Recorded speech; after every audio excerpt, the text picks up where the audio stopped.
Hello everyone and welcome for another video of Love and Wargames.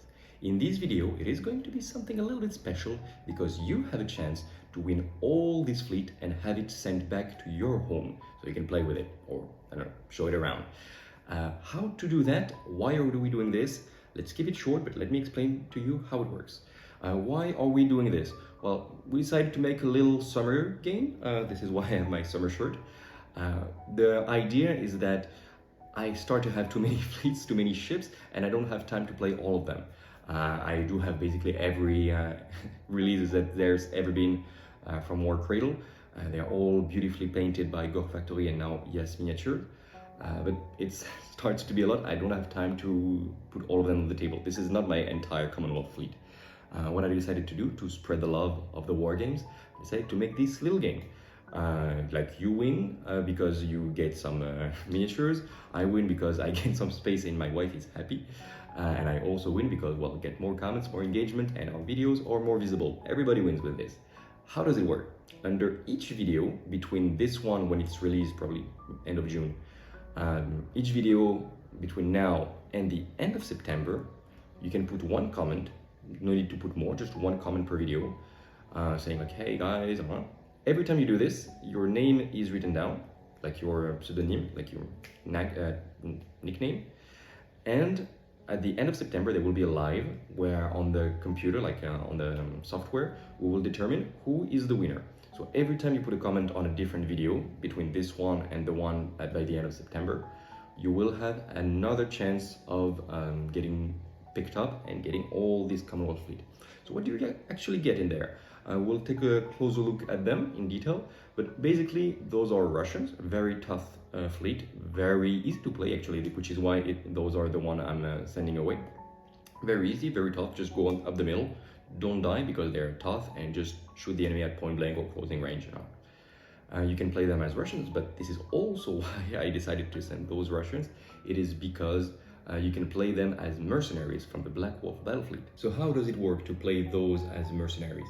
Well, basically, you can use this beautiful battle station, the Anastasia or the Deathbringer as your flagship. And then you can just say like, okay, those are mercenaries, and you can play them alongside your French, your Americans, your Prussians, etc., etc. Those ships are tough, they are lethal at closing range, and yeah, just a very good complement. Recently, it has been made that the Black Wolf can bring any Russian unit, basically, which is very good. By the way, why not now take a closer look at all of these units, what they look like up close, and what you can do with them. Okay, so what will you get in this fleet? First of all, you have the old and trusty battle fleet. You have this is the Partusov version with all the railguns, but you can play this as the basic Borodino. This is a very, very tough battleship, and yeah, just a cool ship that will hold the center. It is less tanky than it used to be because everything else in the game started to be more and more lethal, but it's still very, very efficient for its point cost. You always want one in your list, usually. You will also get all of those. Those are Rurik's frigates. You will have 8 of those. Either you can make them as escorts, you put 2 of them and you can attach them to a flagship, for example with your Borodino, so they will activate together and do a lot of damage. Or you can make a pack of up to 6 of them and just have them running on the flanks. Or you can do both. You can use 2 of them as escorts, like that unit, and those as a pack of 6. Works very well. Then the heart of any self-respecting Commonwealth fleet, you have the Kutsovs. Kutsovs are tough, they are cheap, they are your bread and butter. Those are really, really efficient, and when you lose a ship, like I will not go in details of the rules, but they can pop back, like you can get some Kutsovs back for free, and who doesn't love free ships? So yeah, those can just come in reserve as you send the next wave in very Russian fashion. By the way, you can also, when you have a free unit, you can also have either a pack of 2 Ruriks, either a Kutsov. I would recommend the Kutsov because it always makes more impact. The Ruriks are better for escorting.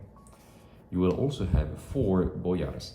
Those are basically Ruriks, but with a little extra rocket launcher weapon.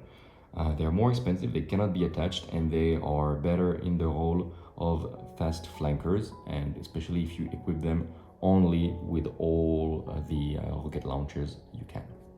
You are also getting one of those nice no risks. This is a good brawler. It has heavy broadside, it is tough, and yeah, this is someone you want to be as a distraction ship, because the enemy will want to focus him down. You will probably have more urgent threats, as we will see later. But this guy, if he comes at closing, if he can get a target at point blank for his broadsides, and he can also shoot his main weapons left or right, then it's going to get his points cost back very fast. Very good ship. I've always been very happy of my no risk, and soon maybe so will you. You also get 2 Pravdas. This depends on the meta. Sometimes aircraft carriers are very good, sometimes they're a little bit weaker. Right now we are more in a time frame where they are quite dominant. The support carriers like this, you can make a mega carrier like this. The support carriers are not so efficient right now, but they are very useful for playing with the cards, for triggering spotter, and this is even more important now, for removing the fog of war in the new fog of war missions. They are basically essential because they will remove fog of war on your opponent, and otherwise you really will lack firepower. So having 1 or even 2 is going to be very good as first activations to really like tag the entire enemy fleet and make sure that the rest of your fleet can shoot without too much problem. Plus they're quite tough for aircraft carriers, so good. Now we start to go with the real damage dealers. You are going to get 4 Stoletov's Chronoplans. First of all, they can be transported in the new Alexiev transport, which is good. And they're very, very fast. They can threaten something anywhere in the board turn 1. And they're fragile, yes, that is true. But you just keep them as far away from the enemy as possible.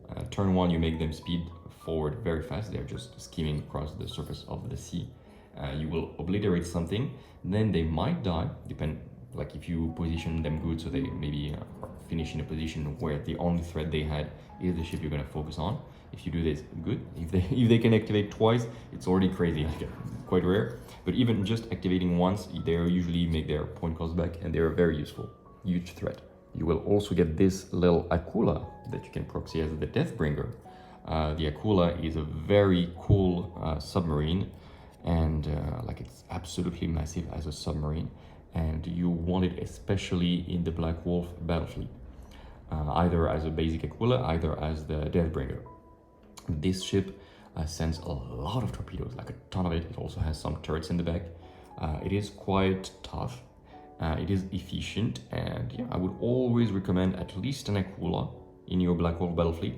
And if you don't want to play the Anastasia, because this beast there is a lot of points, then the Deathbringer is an absolutely acceptable substitute. Now we go to some of my favorite ships of the Commonwealth. You have the Kostromas. Those things are like little slaughter machines. They are fast, they are tough, they are surprisingly tough for cruisers, especially if you start to put them defensive generators in the back. You can put them railguns in the front and stuff. And those things, as you can see, they have these giant drills, and they will just obliterate anything they charge at. And these are your distraction carnifexes, if I can say. But yeah, I would recommend playing 1 or even 2 every list. They are not that expensive, with a shield or with a shroud or whatever, with a fury even, or atomic. Any generator in the rear is good. It makes them even cheaper. You can put all their forward firepower towards the enemy and just charge them, and the enemy will have to deal with them. Shroud maybe it's not a good idea for the Commonwealth in general, but shield generator for sure. Then you're going to get 3 of those nice Moroskos. They look like the Hatanga. I'm breaking the turrets on the board in the meantime. They're a little bit like Hatangas because they also have this cryo generator, which is a blast weapon, very powerful. It can also pop icebergs around. So you will also get 3 Moroskos. Those are more expensive than Hatangas. They don't have this forward drill. What do they get? They get good rolls left and right, and they have a much better cryo generator with more dices and sustained.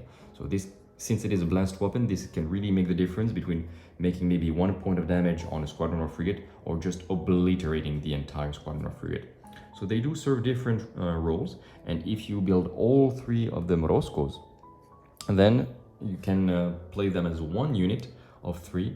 Those are going to be the 3 Bogateers, and they give you a lot of bonuses, such as, for example, logistical support, and I think they get Fortunes of War as well, so really efficient. Then you get 2 of those Kostromas. Kostromas I absolutely adore. They have these little frost axes here. They have cryogenerator, they have some railguns on the shoulder, and especially the axe. Not only it's a great close combat weapon, it is also the most powerful railgun of the game that you can link with those 2 here. So it's a perfect sniper unit. It looks straight out of Pacific Rim, like it's really, it's basically Cherno Alpha from this movie, and yeah, just looking really cool. I would recommend to use them as a sniper, really, literally. So keep it in your deployment zone and just snipe the enemy, and if the enemy arrives with, I don't know, monsters or robots and stuff, you can use this close combat weapon as a counter attack. So that's how I would play the Kostroma. You're also going to get the crazy Marina. So you get 2 Kostromas like this with railguns, sorry, and 1 Marina with this drill.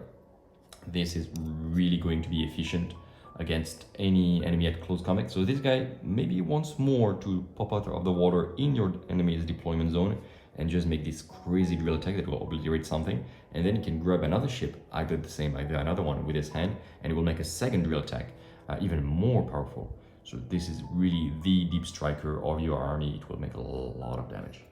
And last, but certainly not least, you will get the Anastasia.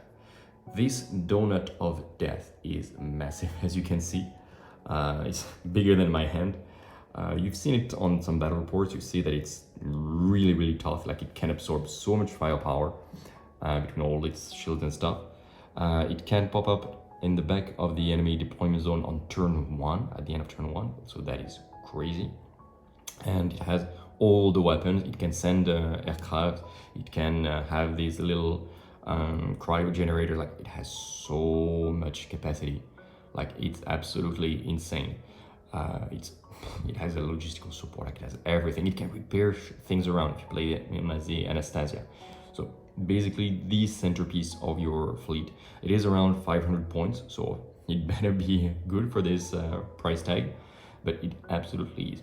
You can play it with all the railguns in your deployment zone, just shooting around and having your entire fleet around, or you can pop it behind the enemy line and just shoot left and right. If you pop it behind the enemy line, maybe play it as a Tobolsk, which looks very similar. If you keep it in your deployment zone, play it as the Anastasia. And if you want to play it as a Murmansk, this goes off, and there are some extra bits that I will send as well to make it the Murmansk. Of course, I will provide everything you need to play the game. So some dices, game dices, critical dices. I will give all the bits and generators that you might want. And movement tools. You will also get a pack of cards that you will be able to use. It's brand new and it's the latest version. So yeah, you will have all the tools that you need to play Dystopian Wars or to play them as your mercenaries. So hope that you will be a lot of you to play this game and put comments under every video between this one and the live that we will do by the end of September. Hope you liked the video. If you did, please give us a thumbs up. This just helps us, but it's really appreciated. And of course, leave us a comment. Tell us under every video what you liked, what you didn't like. Give us some tips on how we can improve. Give us ideas of scenarios, what you would like to see on the channel, this kind of thing, etc, etc. And just one thing, even if you see a video about Conquest, which is the other game that we usually play here sometimes, you can also work and put a little comment there. You will also be part of this little random tirage au sort, like luck draw. But of course, I will try to make more Dystopian Wars content over the summer to really feed into this summer game theme.